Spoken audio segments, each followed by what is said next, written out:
कल आपने अम्लीय परवर्ती फिनोल के बारे में डिस्कस किया था, तो उसी से एक रिलेटेड क्वेश्चन हम देखना चाहते हैं कि इलेक्ट्रॉन आकर्षी समूह जुड़ा रहे या इलेक्ट्रॉन प्रतिकर्षी समूह रिंग पे जुड़ा रहे फिनोल के साथ, तो अम्लीय प्रवृत्ति किस प्रकार की हो सकती है। इसके लिए एक क्वेश्चन देख रहे हैं। निम्न यौगिकों को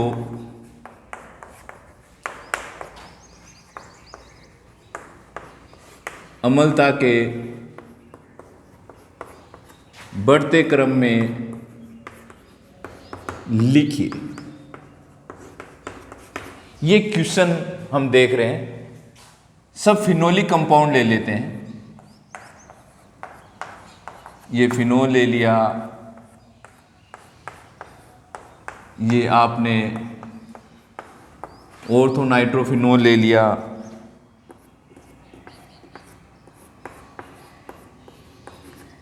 ये पैरानाइट्रोफिनोल ले लिया, ये ऑर्थोकिरसोल ले लिया, और ये आपने ले लिया इसके अंदर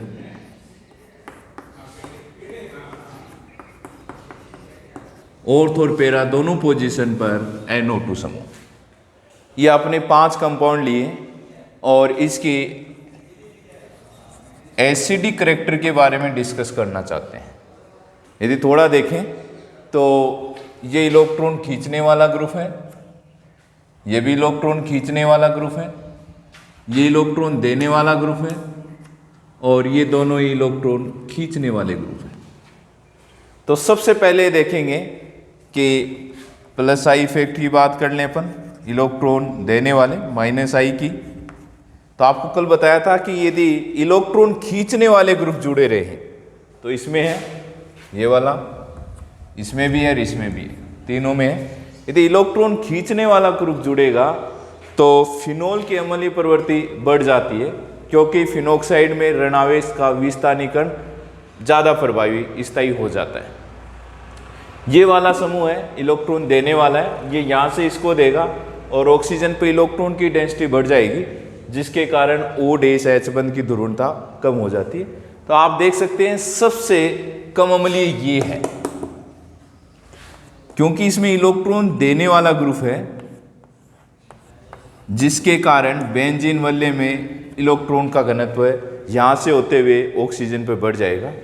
इससे ज़्यादा एसिडिक ये है, कल आपने किया था लास्ट में यही क्वेश्चन कि फिनोल ज़्यादा अम्लीय है ऑर्थोकिरसोल से। फिर बात कर रहे हैं इन तीनों के बारे में, डिस्कस कर रहे हैं 1 2 3। यहाँ पर एक ये वाला समूह, यहाँ भी ये है, लेकिन ये ऑर्थोनाइट्रोफिनोल पैरानाइट्रोफिनोल, यहाँ पे डिस्कशन किया था कि ये H बंध बना लेता है।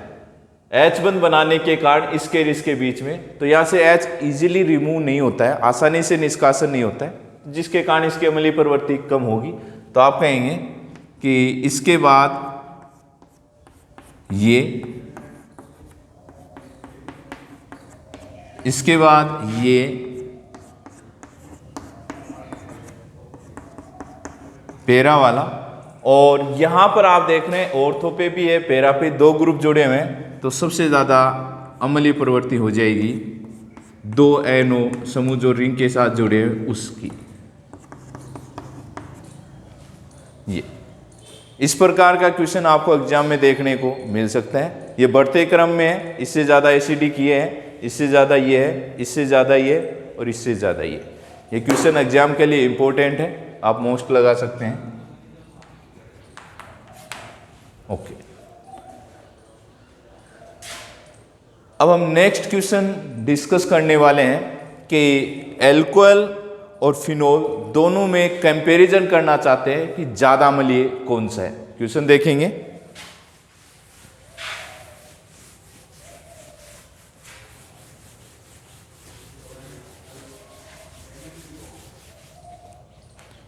क्वेश्चन अपने पास फिनोल तथा एल्कोहल की अम्लता की तुलना।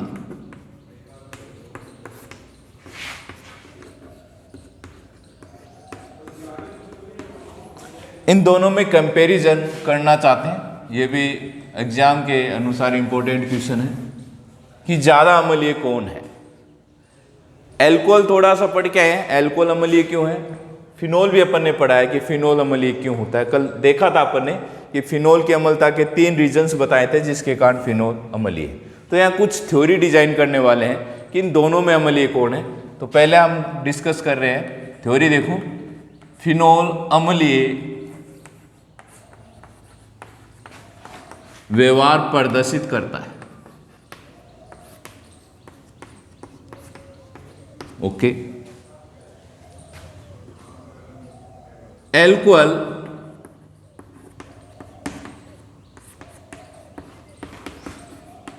उदासीन होते हैं, लगभग उदासीन होते हैं। दोनों का कंपैरिजन चल रहा है कि एल्कोहल उदासीन है और फिनोल अम्लीय व्यवहार प्रदर्शित करते हैं। हम डिस्कशन कर रहे हैं कि एल्कोहल, फिनोल तो बाद में लेंगे, पहले एल्कोहल क्या है। तो एल्कोहल का जो आप स्ट्रक्चर देते हो वो ये दे रहे हो आप।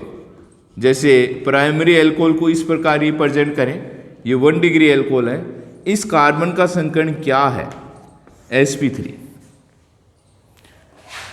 4 सिग्मा बंध बना रहा है, एक यहां से बना रहा है, एक यहां से, और 2 हाइड्रोजन के, तो टोटल 4 सिग्मा बंध हो गए sp3 संकरण।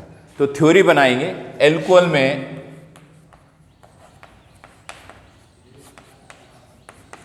OH समूह sp3 संकरित कार्बन परमाणु से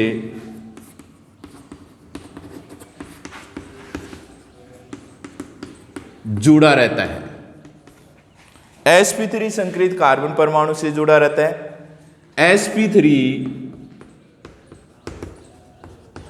संकरित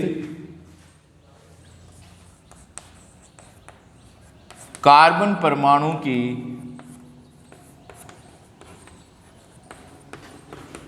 विद्युत ऋणता कम होती है। अब थोड़ा सा बेग जा रहे हैं टॉपिक में कि कल फिनोल के बारे में पढ़ा था, यहीं पर फिनोल लिया था आपने, और फिनोल में आपने कहा था इस कार्बन का संकरण sp2 है, अर्थात इसमें S लक्षण 33% है इस कार्बन पर, यहां पर S लक्षण 25% है।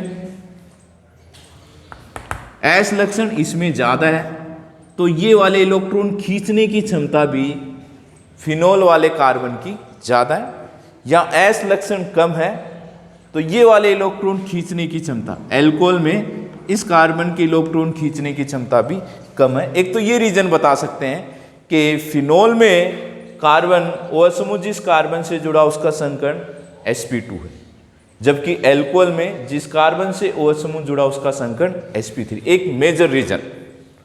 इसका क्या इफेक्ट पड़ने वाला है, यह है ये वाला, यह है OH बंध की ध्रुवणता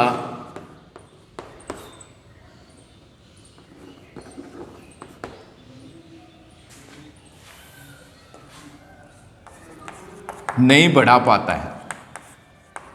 जितना यहां पे बढ़ा रहा है इलेक्ट्रॉन खींचने की, ये वाले इलेक्ट्रॉन खींचने की क्षमता, आप यहां से इलेक्ट्रॉन खींच रहा है ये वाला, ये यहां से ऑक्सीजन से कार्बन ले जाएगा तो ऑक्सीजन यहां से ले रहा है H से, तो यहां से इलेक्ट्रॉन खींचने की क्षमता, और यहां आप कंपैरिजन करें तो यहां पर इलेक्ट्रॉन खींचने की क्षमता ऑक्सीजन की क्या हो रहेगी, कम रहेगी। कम रहेगी तो ध्रुवणता उतनी नहीं बढ़ पाती है, जिससे H+ आसानी से नहीं निकलता है। H यहां से आसानी से नहीं निकलेगा। ओके, एक और बताएंगे इसके अंदर दूसरा रीजन। इसके अतिरिक्त और क्या हो सकता है, एल्कोहल में OH समूह एल्किल, ये वाला आप जो देख रहे हैं इसको मैं एल्किल कहूंगा, एल्किल समूह से जुड़ा रहता है। ये एल्किल समूह आप जानते हैं प्लस आई प्रभाव इलेक्ट्रॉन देने वाला ग्रुप होता है, अर्थात इलेक्ट्रॉन प्रतिकर्षी समूह है। तो इसको आगे बढ़ाते हैं, कंटिन्यू।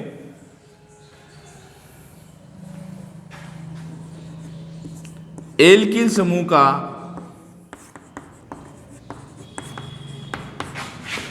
प्लस आई प्रभाव होता है, अर्थात इलेक्ट्रॉन प्रतिकर्षी प्रभाव होता है, जिससे क्या हो जाएगा, परिणाम स्वरूप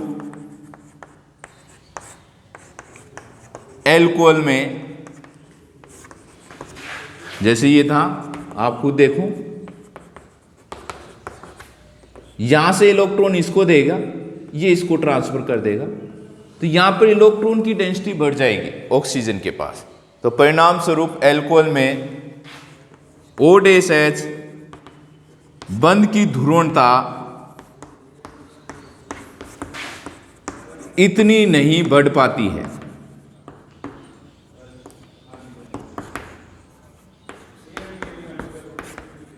कि H+ आसानी से निष्कासित हो जाए। ये इलेक्ट्रॉन यहाँ आ गए, ये इसने ऑक्सीजन को दे दिए, ऑक्सीजन के पास इलेक्ट्रॉन की डेंसिटी ज़्यादा हो गई, इस बंध की ध्रुवणता कम हो जाएगी, जिसके कारण H+ यहाँ से आसानी से नहीं निकलेगा। ओके, सेकंड और बता सकते हैं, एक बढ़िया बात बता सकते हैं कि एल्कोहल से H+ निष्कासित होने पर एल्कोक्साइड आयन बनता है,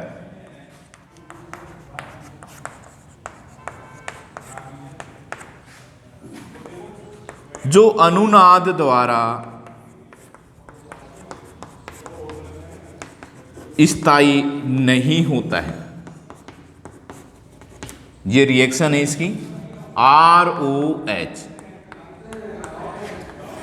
या यहां से यदि H निकाल दूं तो ये negative charge, H+ positive charge, ये एल्कोक्साइड आयन, ये अनुनाद द्वारा स्थायी नहीं होता है। ओके, जबकि फिनोल में क्या होता है, जबकि फिनोल में H+ निष्कासित होने पर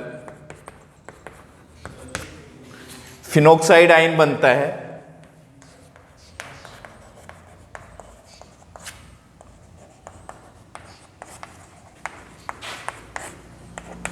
जो अनुनाद द्वारा स्थायी होता है। तो क्या क्या रीजन हो गए कि एल्कोहल कम अम्लीय है? एक तो ये बता देंगे ध्रुवणता कम होती है, बढ़िया वाली लाइन। एक बता देंगे ध्रुवणता कम क्यों हुई, एल्किल समूह जुड़ा रहता है। एक बता देंगे एल्कोक्साइड आयन जो बनता है वो अनुनाद द्वारा स्थायी नहीं होता। तो तीन ऐसे रीजन है जो कह रहे हैं कि एल्कोहल है वो फिनोल से कम अम्लीय है। आप इसको नोट कर लेंगे।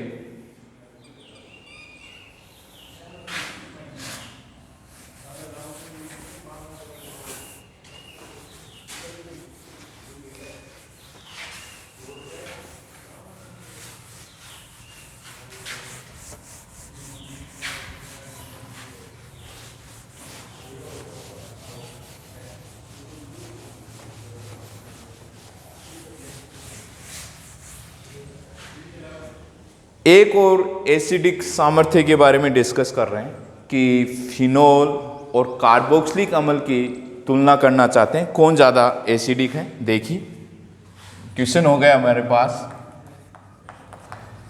यह भी एग्जाम में आ चुका है क्वेश्चन। फिनोल तथा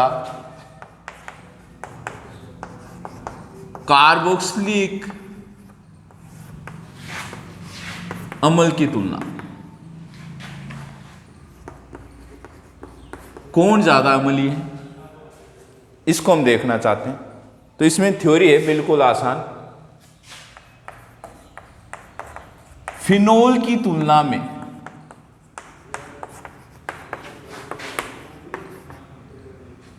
या फिनोल की, सीधा लिखो, फिनोल की तुलना में कार्बोक्सिलिक अम्ल की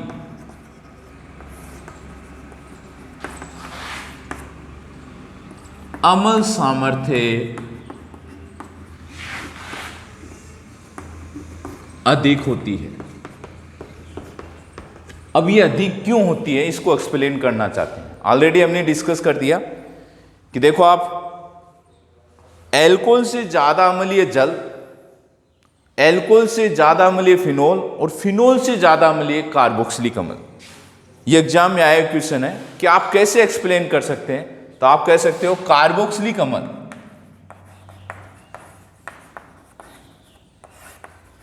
कार्बोक्सिलिक अम्ल का अर्थ आप ये मान सकते हो जिसमें COOH की ऋणात्मक समूह हो। ये कार्बोक्सिलिक अम्ल दुर्बल क्षार जैसे सोडियम हाइड्रोजन कार्बोनेट को अपघटित करता है, अर्थात अम्ल क्षार के साथ क्रिया करके उसको तोड़ देता है तथा बुदबुदाहट के साथ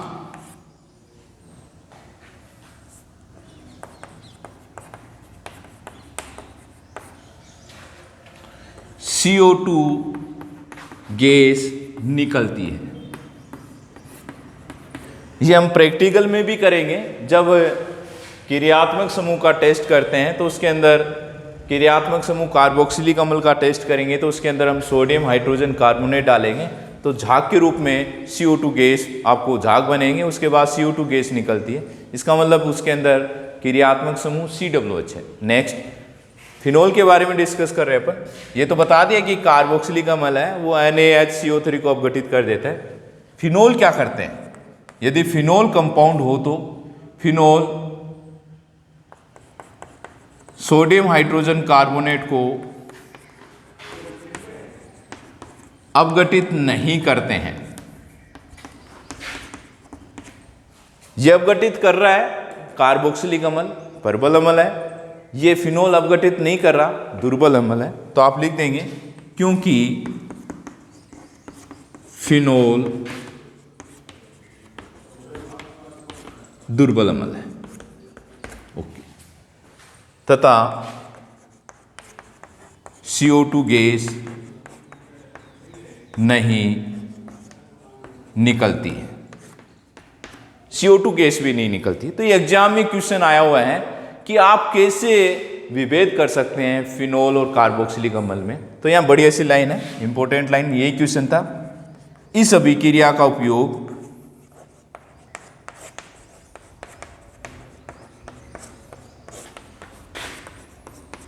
फिनोल तथा कार्बोक्सिलिक अम्ल में विभेद करने में किया जाता है। आपको यदि एग्जाम में दो प्रकार के कंपाउंड दे दें, एक कंपाउंड ए दे दिया है, एक कंपाउंड बी दे दिया है, आपको बताएंगे आप पहचानिए कि इसमें फिनोल कौन सा है, कार्बोक्सिलिक अम्ल कौन सा है। तो आप क्या करेंगे, दोनों ही ए और बी कंपाउंड के अंदर आप ये मिलाएंगे सोडियम हाइड्रोजन कार्बोनेट, और जिसके अंदर CO2 गैस निकलती है, झाग बनते हो, तो वो तो कार्बोक्सिलिक अम्ल है। और जिसमें कोई रिएक्शन नहीं हो रही है तो आप कह देंगे वो फिनोल है। ये क्वेश्चन आया हुआ है। इंपॉर्टेंट लाइन ये थी कि इस अभिक्रिया का उपयोग किसके लिए किया जाता है? फिनोल और कार्बोक्सिलिक अम्ल में विभेद करने में किया जाता है। अभी आप जो रिएक्शन पढ़ रहे थे उसमें आपने बताया था फिनोलिक समूह की अभिक्रियाएं। जो हमारा टॉपिक स्टार्ट हुआ उसमें लिखा है अपने फिनोलिक समूह की अभिक्रियाएं। तो फिनोलिक समूह के अभिक्रियाएं 9 प्रकार के, जिसमें पहला पॉइंट हमने लगवा दिया है अम्लीय प्रकृति। आज दूसरा डिस्कशन कर रहे हैं, सेकेंड रिएक्शन देखेंगे। अब ये आप नोट कर लेंगे।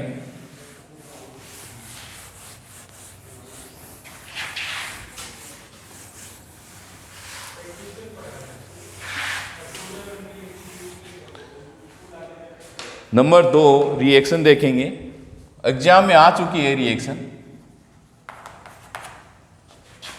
जिंक चूर्ण,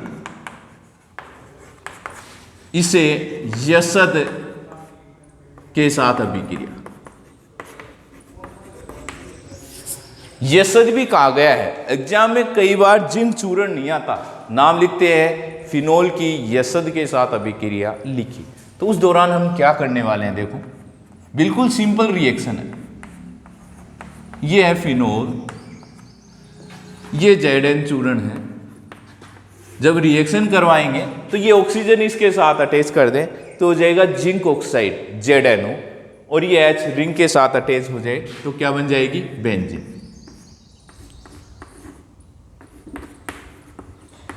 क्वेश्चन यही था कि फिनोल की जिंक के साथ अभिक्रिया लिखिए या फिनोल की यसद के साथ अभिक्रिया लिखिए। अभी तक ये एग्जाम में 2 बार रिएक्शन आ चुकी है, तो सिंपल रिएक्शन है कि फिनोल की अभिक्रिया Zn चूर्ण के साथ करवाते हैं, ये ऑक्सीजन जिंक के साथ अटैच हो जाएगा, जिंक ऑक्साइड बन जाएगा और ये बन गई बेंजीन।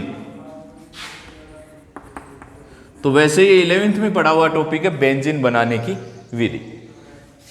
तीसरी आपने एल्कोहल में भी पढ़ के आए ये रिएक्शन, थोड़ा ध्यान हो, एल्कोहल में कोई इस प्रकार की रिएक्शन थी, अमोनिया के साथ रिएक्शन, RnH2 एमीन बनाया था। सेम रिएक्शन में यहां लिख रहा हूं, फिनोल में भी ऐसी रिएक्शन है, अमोनिया के साथ अभिक्रिया, अमोनिया हो गया NH3, ओके। फिनोल ले लेते हैं, फिनोल को ऐसे भी लिख सकते हैं C6H5OH, रिएक्शन करवा रहे हैं अमोनिया, सेम रिएक्शन देखें आप इधर से, निर्जल लिख दें या शुष्क लिख दें, जिंक क्लोराइड टेम्परेचर 573 केल्विन पे करवाते हैं तो यहां से H2O का निष्कासन हो जाएगा और बनेगा C6H5NH2, जिसे नाम दिया गया है एनिलीन।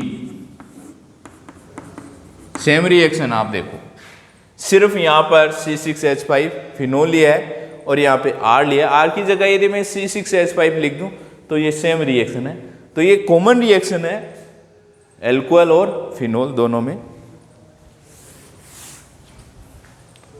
नंबर 4, PCl5 के साथ अभिक्रिया, ये भी पढ़ के आए अपन एल्कोहल में, बिल्कुल सिंपल रिएक्शन है। PCl5 सभी स्टूडेंट इसके बारे में जानते हैं। इस रिएक्शन में HCl बनना है, POCl3 बनना है, आपको पहले से ही बताया गया है, वो की रिएक्शन है, कोई दिक्कत नहीं है। देखो C6H5OH रिएक्शन करवा रहे हैं PCl5, ऐसे ही बनाया पीछे भी हमने, देखो आप ये यहां से ब्रेक कर दें C6H5Cl, ये यहां से ब्रेक कर दें HCl, C6H5Cl, इधर वाला ये वाला POCl3 और ये HCl। एक बढ़िया सी लाइन लिखी है, यदि, क्वेश्चन है, यदि PCl5 अधिक में हो तो, अधिक मात्रा में यदि PCl5 लें तो रिएक्शन का पैटर्न क्या होगा ये देखना चाहते हैं। तो ये रिएक्शन तो हो ही जाएगी, ओके। जब PCl5 अधिक मात्रा में लेंगे तो पहला स्टेप तो ये आ ही जाएगा, और फर्स्ट स्टेप में ये जो POCl3 बना है इसकी रिएक्शन वापस फिनोल के साथ करवा दूं, ये आप नोट कर लेना 1, 2, 3 एंड 4, इसके जस्ट बाद वाली ऊपर लिख रहे हैं।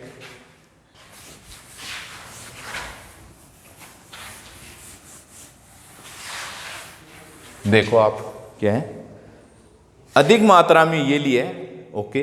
तो रिएक्शन अधिक मात्रा में जब लेंगे तो पहले स्टेप में C6H5Cl बन गया, ये जो POCl3 बना है इसकी रिएक्शन वापस फिनोल के साथ देख रहे हैं, ये है वो फॉस्फोरस ऑक्सीक्लोराइड। ये जो आपको 3 Cl दे रहे हैं ये बता रहा है कि फिनोल के भी आप कितने मॉलिक्यूल्स लें, 3 लें।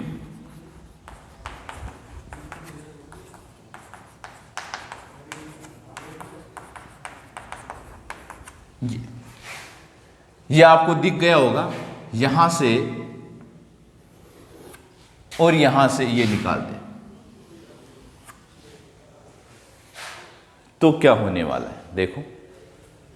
ये आप नेगेटिव माने, नेगेटिव नेगेटिव, ये 3 पॉजिटिव मान लें, यहाँ पर ये पॉजिटिव, ये पॉजिटिव, ये पॉजिटिव और ये सब नेगेटिव मान लें। तो C6H5 के कितने मॉलिक्यूल हो गए? 3 हो गए, 3 लिख सकते हो। P कितना हो गया? 1 हो गया। ऑक्सीजन देखो 1 2 3 एंड 4, PO4। लास्ट में क्या बच गया देखो, ये 3 ये हो गए और 3 ये हो गए, प्लस 3 HCl। इसका नाम ट्राइफेनिल, C6H5 को फेनिल कहेंगे, 3 जुड़े हुए हैं तो नाम आ जाएगा ट्राइफेनिल, और PO4 को कहेंगे फॉस्फेट। ये लो, तो ये इसी के साथ है। यदि एग्जाम में पूछा जाए कि PCl5 आधिक्य में लें तो क्या हो, तो आपको ये रिएक्शन भी लिखनी है और ये वाली भी लिखनी है। नोट करते जाएंगे आप साथ साथ।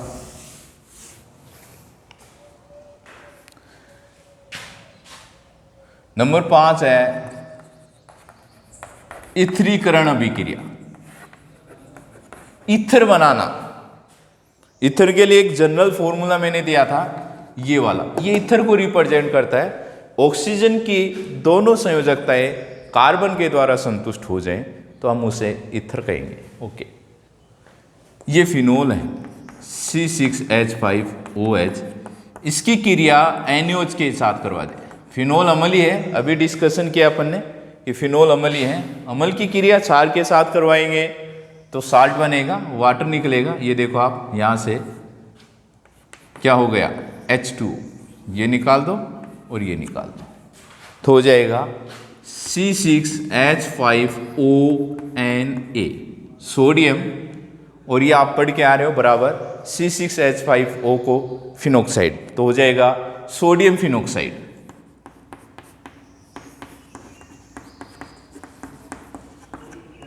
सोडियम फिनोक्साइड की क्रिया आप करो CH3I, मेथिल आयोडाइड, तो आपको दिख रहा होगा ये और ये दोनों निकाल दूं तो -NaI, और ये बन जाएगा C6H5OCH3 प्लस NaI।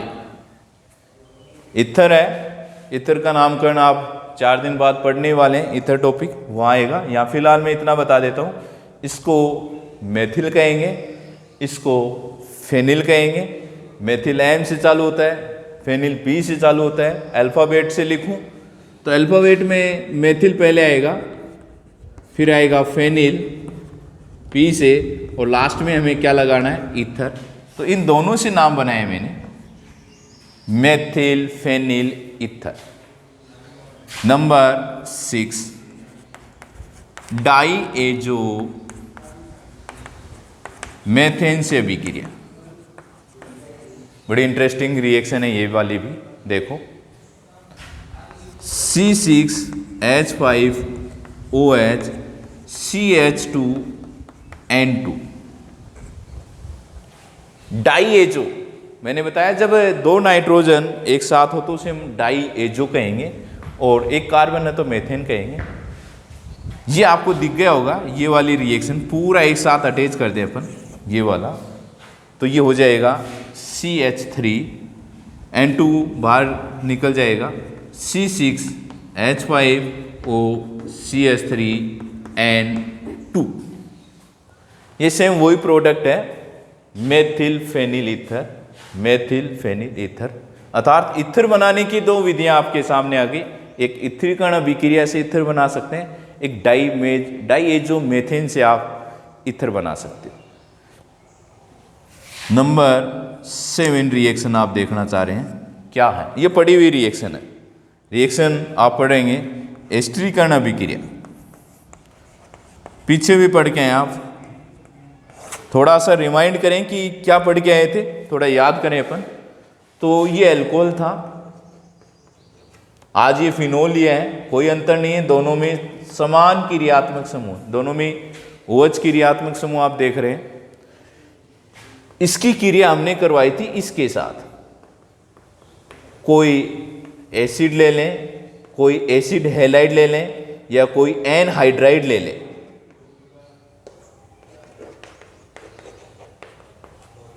और उसमें थ्योरी लगवाई थी कि एल्कोहल में OH में से H का प्रतिस्थापन एसिल समूह द्वारा हो जाए। ये भी एसिल है, इसको भी एसिल कहेंगे और इसको भी एसिल कहेंगे। एसिल समूह द्वारा हो जाए तो हम उसे एस्टर में कन्वर्ट कर सकते हैं, एस्टीकरण अभिक्रिया बना सकते हैं। तो यही प्रोसेस आगे इसमें ले सकते हैं। ओके, कल इसके बारे में हम नेक्स्ट टॉपिक में इस रिएक्शन को आगे डिस्कशन करेंगे। मतलब आप रिएक्शन नंबर 6 तक आप कॉपी में राइट करेंगे और इसकी 3 रिएक्शन है वो हम कल डिस्कस करेंगे। Thank you.